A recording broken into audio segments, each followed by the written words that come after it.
ஓம் சிவபெருமானே போற்றி போற்றி. ஓம் ஈசப்பெருமானே போற்றி போற்றி. ஓம் நந்திவாகனா போற்றி போற்றி. என் அன்பு குழந்தையே, இந்த மங்களகரமான தினத்தில் உனது பிரச்சனைகளை எல்லாம் போக்கி நீ கேட்ட வரங்களை எல்லாம் உன்னிடத்தில் அள்ளி கொடுத்துவிட வேண்டும் என்று நினைத்து உன்னை தேடி தேடி கொண்டிருந்த இந்த அப்பனை அலட்சியம் செய்து அனுப்பிவிடாதே. இதை முழுமையாக கேள் என் குழந்தையே. என் பக்தர்கள் அனைவருக்கும் என் அன்பு வணக்கங்கள். என் அன்பு குழந்தையே, ஒன்றை மட்டும் நினைவில் வைத்துக்கொள். தங்கமே, தாங்க முடியாத கஷ்டத்தை என்னிடம் ஒப்படைத்துவிடு என் குழந்தையே.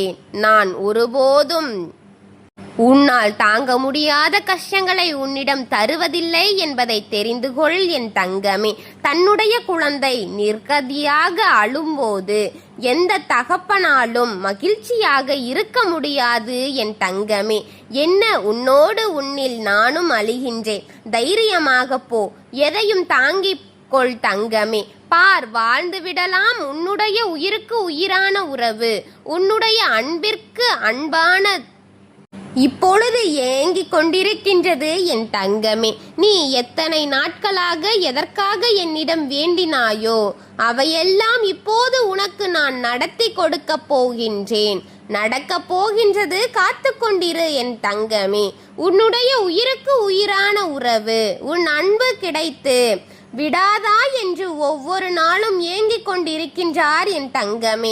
உன்னுடைய பிரச்சனைகளை அனைத்தையும் கேட்டுக்கொண்டிருக்கின்றேன், பிரார்த்தனைகளையும் கேட்டுக்கொண்டுதான் இருக்கின்றேன். எனக்கு கேட்கப்பட்டு விட்டது தங்கமே. அதற்காகத்தான் உனக்கு காலத்தையும் நான் உருவாக்கி தருவேன். அதற்கு சோதனைகளை தந்து இப்போது நீ அதிலும் வெற்றி பெறுவாய் என் தங்கமே. இனி உன்னுடைய வாழ்க்கையில் நான் தருபவை அனைத்தும் நிலையானதாக மட்டுமே இருக்கக்கூடும். உன்னுடைய உயிருக்கு உயிரான உறவு உன்னிடம் வந்து கொண்டிருக்கின்றது. அவரை ஏற்றுக்கொள்வது உன்னுடைய கடமையே என் தங்கமே. அவர் செய்த தவறுகள் அனைத்தையும் மறந்துவிட்டு விடாதே என் குழந்தையே. உன் மனதில் ஒரு மாற்றத்தை ஏற்படுத்திவிடு. மாற்றங்கள் வரும் சமயத்தில் கவலை கொள்ளாதே. அது உன்னில் வெற்றியானதாக மாற்றுவதற்காக இருக்கலாம். அந்த மாற்றத்தை தருவது நானாக கூட இருக்கக்கூடும் என் குழந்தையே. அதனால் இப்படி ஒரு மாற்றத்தை உனக்கு நான் தந்திருக்கின்றேன். இந்த வாய்ப்பை நழுவ விடாமல் உன்னுடைய அன்பை அவர்களுக்கு கொட்டி கொட்டி கொடு என் தங்கமே. உன்னுடைய அன்பு அவருக்கு போதுமானதாக இருக்கும் பட்சத்தில் நீங்கள் இருவரும் ஒற்றுமையாக இணைவீர்கள் என் தங்கமே. அதற்காகத்தான காலமும் நேரமும் இதோ உன் அருகில் பக்கத்தில் இருக்கின்றது. நான் இருக்கின்றேன் என் தங்கமே. எதையும் நீ உன்னுடைய விருப்பத்தின்படி செய்வதை முதலில் விடு. காலம் அவ்வப்பொழுது ஒவ்வொரு அறிகுறியும் உன் கண்ணில் காட்டும். அது உனக்கு புரிந்தாலும் கூட நீ சாதாரணமாக எடுத்துக்கொள்ளும் தருணமும் இருக்கின்றது. எப்போதும் காலம் சும்மா ஒரு அறிகுறை ஒருவருக்கு காட்டாது. அது உன் வாழ்க்கைக்கு ஏதாவது ஒரு வகையில் உதவியாக இருக்கக்கூடியதால்தான் அது உன் கண்ணில் பட்டு கொண்டிருக்கின்றது. அதை நழுவ விடாமல் உபயோகப்படுத்துவதை மேன்மைப்படுத்துவதும் உன் கையில்தான் இருக்கிறது என் தங்கமே. அது நமக்கானதாக இருக்காது என்று நினைத்து தள்ளி உதறிவிடாதே. எப்போதும் கடவுள் நம் கையில் ஒன்று கொடுப்பது நமக்காக மட்டுமாகத்தான் இருக்கும். அது நம்முடையதாகத்தான் இருக்கும். அதனால் தான் கூறுகின்றேன், எதையும் சாதாரணமாகவும் அலட்சியமாகவும் எடுத்துக்கொள்வது கூடாது. எல்லாம் நம் வாழ்க்கைக்காக ஏதோ ஒரு வகையில் நமக்கு உதவுவதாகத்தான் இருக்கும்.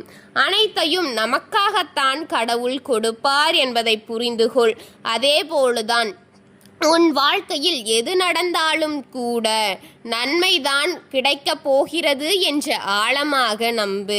ஏனென்றால் உன்னை படைத்த உன் தெய்வம் உனக்கு அதீத கஷ்டத்தை கொடுக்காது. நீ நல்ல எண்ணங்களோடும் நல்ல பண்புகளோடும் இருக்கும் பட்சத்தில், உன்னை மீறிய ஒரு பாவத்தை நீ சேர்க்காத பட்சத்தில் உன்னிடம் அதீத கஷ்டங்களை உன் அப்பன் என்றும் கொண்டு வர மாட்டேன் என் தங்கமே. எல்லாம் நல்லபடியான சூழ்நிலையையே கொடுப்பேன் என் குழந்தையே. எதையும் உனக்கு ஒரு முறைக்கு பலமுறை யோசித்து தான் செய்வேன் தங்கமே. உன்னால் எவ்வளவு தாங்க முடிகின்றதோ அவ்வளவு தூர கஷ்டம்தான் நீ அனுபவிக்கின்றாய். மீதி உன் அப்பனாகிய நானே அனுபவிக்கின்றேன் என் குழந்தையே. எதையுமே எளிதில் நான் உன்னிடம் அப்படியே கொடுக்க விட மாட்டேன். என்னை நம்பியிருக்கும் உன்னை நான் அப்படி செய்வேன் என் தங்கமே. என்றும் உனக்காக உன் அப்பன் நான் இருக்கின்றேன் என்பது உண்மை என் குழந்தையே. எதை மறந்தாலும் கூட உனக்கு நான் செய்யும் கடமைகளையோ உனக்கு நான் கொடுக்கும் வாக்குகளையோ என்றும் மறக்க மாட்டேன் என் தங்கமே. உன்னுடைய உயிரான உறவு உன்மேல் அன்பு நிறையாக வைத்திருக்கின்றது. உனக்காக ஏங்கிக் கொண்டு நிற்கிறது என் தங்கமே. யாருக்காகவும் உன்மீது அவர் எந்த ஒரு தப்பான முடிவுகளையும் வைக்க மாட்டார். அதே போலத்தான் நீயும் இருக்க வேண்டும் என் தங்கமே. அவரை நீ முழுமையாக நம்பும் அந்த தருணத்திலிருந்து அவருக்கும் உனக்குமான உறவு மிகவும் ஸ்ட்ராங்காக ஆகும் என் தங்கமே. அது மிகவும் இறுக்கமானதாக யாராலும் பிரிக்க முடியாத வண்ணத்தில் அது உருவாகும் என் குழந்தையே. எதையும் நீ இதுதானே என்று நினைக்காதே. எல்லாம் ஒரு காரண காரியத்திற்காகத்தான் இருக்கும் என்று நினைத்துக்கொள். இன்று இரவுக்குள் இதை கேட்டுவிடு. நாளை விடியல் உனக்கு நல்ல விடியலாக மாற உன் அப்பன் மாற்றி வைப்பேன். எனக்காக இதை முழுமையாக கேட்ட அனைவருக்கும் இது நடக்கும். நான் கூறும் ஒவ்வொன்றும் உன் வாழ்க்கையில் உண்மையாக நீ அனுபவித்து இருப்பாய். அதைத்தான் உன்னிடம் கொண்டு வந்து சேர்க்கின்றேன். உனக்கு நான் சொல்லும் ஒவ்வொரு வாக்கும் இது ஆமாவல்லவா, இது நடந்திருக்கும் அல்லவா என்ற எண்ணத்தையே உன்னிடையில் கொண்டு வந்து கொண்டிருக்கிறது அல்லவா என் குழந்தையே என்பதை நீ உணர்ந்திருக்கிறாயா? எனக்கு கூறு. இந்த பதிவின் கீழ் கமெண்டில் நீங்கள் சொல்வது உண்மைதான், நீங்கள் சொல்வது நடக்கின்றது அப்படி என்று எனக்கு கூறு. எல்லா வாக்குகளிலும் எனக்காக கூறு என் தங்கமே. இதை முழுமையாக கேட்ட அனைவருக்கும் என் வாக்கு மெய்படும் என் தங்கங்களே. உங்களுக்காக நான் வந்து கொண்டிருக்கின்றேன். எனக்காக இதை முழுமையாக பார்க்கும் அனைவருக்கும் என் சார்பாக நான் இறைவனிடம் உங்களுக்கு நலனுக்காக வேண்டிக் கொள்வேன். ஓம் சிவபெருமானே போற்றி போற்றி. ஓம் ஈசப்பெருமானே போற்றி போற்றி. ஓம் நந்தி வாகனா போற்றி போற்றி. வாழ்க வளமுடன். அனைத்து வளங்களையும் கொடுத்து நல்ல வாழ்க்கையையும் கொடுத்து இறைவன் உங்களை நல்லபடியாக பார்த்து கொள்வார். ஓம் சிவபெருமானே போற்றி. வாழ்க வளமுடன்.